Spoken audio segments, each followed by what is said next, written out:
जय खानदेश मंडळी, मी आहे तुमची सोनल लहरा आणि आज मी बनवणार आहे फालुदा, है ना। स्ट्रॉबेरी फ्लेवरचा फालुदा बनवणार आहे। त्यासाठी मी इथे 1 लिटर दूध घेतलेलं आहे।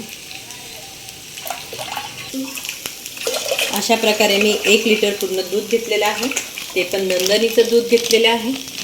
आता हे दूधला मी चांगल्यापैकी उकळून घेणार आहे। दूध उकळत आहे तोपर्यंत आपण दुसरी तयारी करून घेऊया।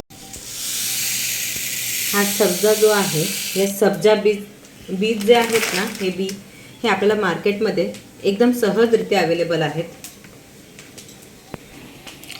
हे बघा, हा सब्जा जो आहे छान फुललेला आहे।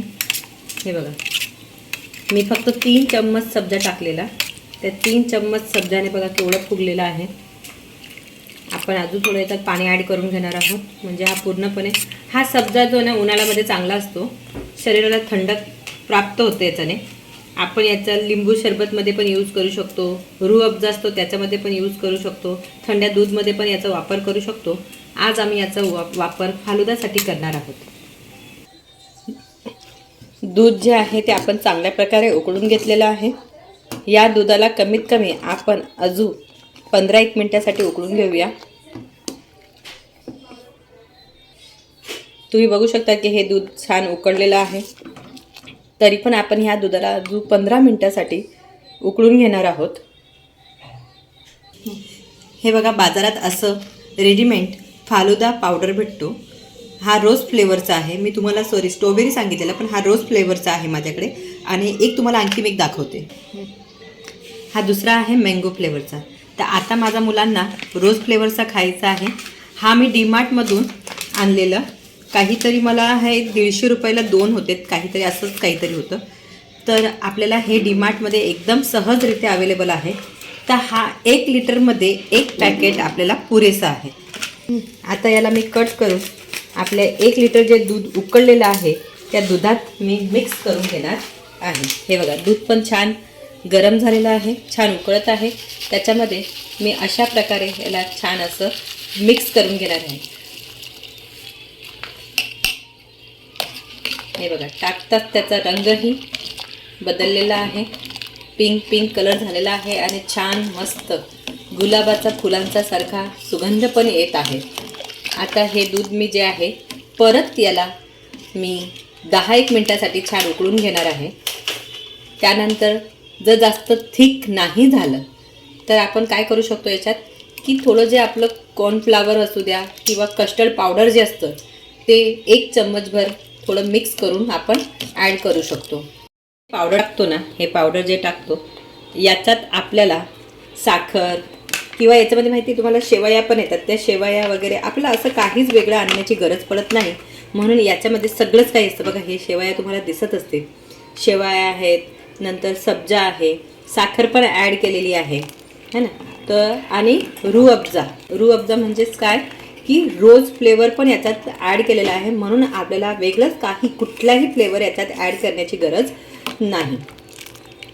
हे दूध तुम्ही बघू शकतात की पातळ आहे, म्हणून मी हे कस्टर्ड पावडर पहिल्यांदाच घेतलेलं आहे 1 चम्मच, आणि त्याच्यात दूध टाकून मी त्याला मिक्स करून घेतलेलं आहे। आणि हे टाकल्यानंतर आपल्याला लगेच असं दूध हलवून द्यायचं आहे। याच्याने काय होणार आहे की दूधला थोडा थिकनेस पण येणार आहे। जर तुम्हाला पातळ आवडत असेल तर कॉर्नफ्लॉवर किंवा कस्टर्ड पावडर टाकण्याची गरज नाही आहे, पण आम्हाला थोडंसं थिक लागतं म्हणून मी याच्यात थोडंसं कस्टर्ड पावडर टाकलेला आहे।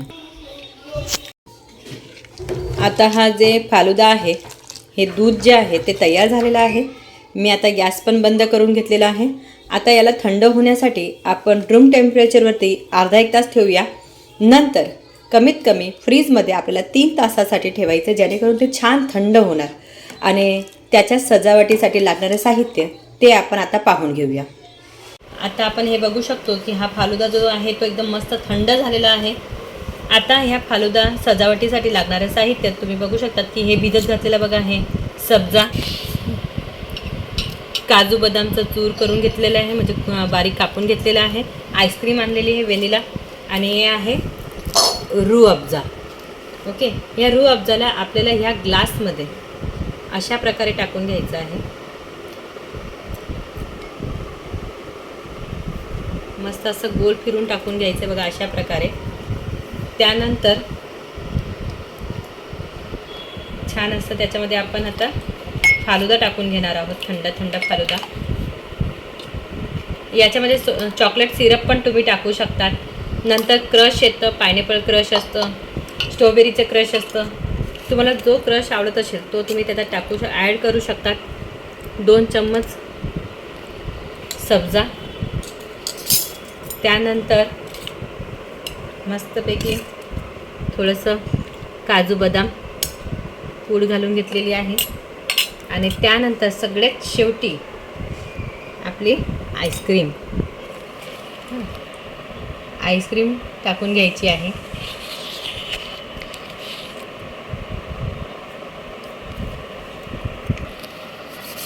चेरी मला भेटली नाही म्हणून मी चेरी काही घेतलेली नाही आहे. वरून अशा प्रकारे तुम्ही त्याला थोडं सजावट पण करू शकतात. हे झाला आपला फालुदा तयार. बघा किती सुंदर दिसत आहे है ना. जर तुम्हाला माझी ही रेसिपी आवडली असेल तर नक्कीच तिला लाईक करा, फॉलो करा, शेअर करा, सबस्क्राईब करा आणि कमेंट करायला विसरू नका. धन्यवाद.